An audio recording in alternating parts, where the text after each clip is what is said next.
প্রিয় মানুষটা অন্য কারো হয়ে যাওয়ার পরেও যদি কোনো সময় তার সাথে আপনার দেখা হয়, তাহলে আপনি নিজেকে কিছুতেই সামলাতে পারবেন না। হঠাৎ যদি আপনি আপনার প্রিয় মানুষটাকে কোথাও দেখে ফেলেন, আপনি নিশ্চিত থাকেন আপনার বুকের মাঝে চিনচিন ব্যথা শুরু হবে। আপনার নিজের অজান্তেই চোখ বেয়ে পানি পড়বে। আপনার মনে প্রশ্ন জাগবে, এটাই কি সেই মানুষ যাকে আমি মন প্রাণ দিয়ে ভালোবাসছি?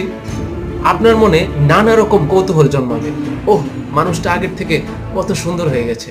আপনার মনে আফসোস জাগবে, মানুষটা যদি আমার হয়েই থাকতো।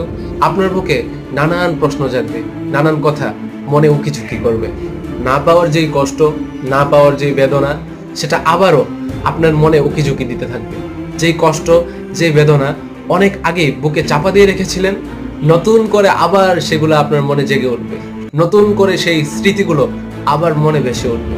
না পাওয়ার দীর্ঘ শ্বাসটা আবারও ভারী হবে, পুরনো ব্যথাটা আবারও নতুন হবে। হ্যাঁ, অনেকদিন পর আপনার প্রিয় মানুষটাকে দেখলে আপনার মনে একটু আনন্দ লাগবে, আপনার মুখে হাসির ছাপ দেখা যাবে, কিন্তু আপনার মনের মাঝে শুরু হয়ে যাবে না পাওয়ার ব্যথা। আপনার মনে আবারও নতুন করে জাগবে না পাওয়ার আফসোস।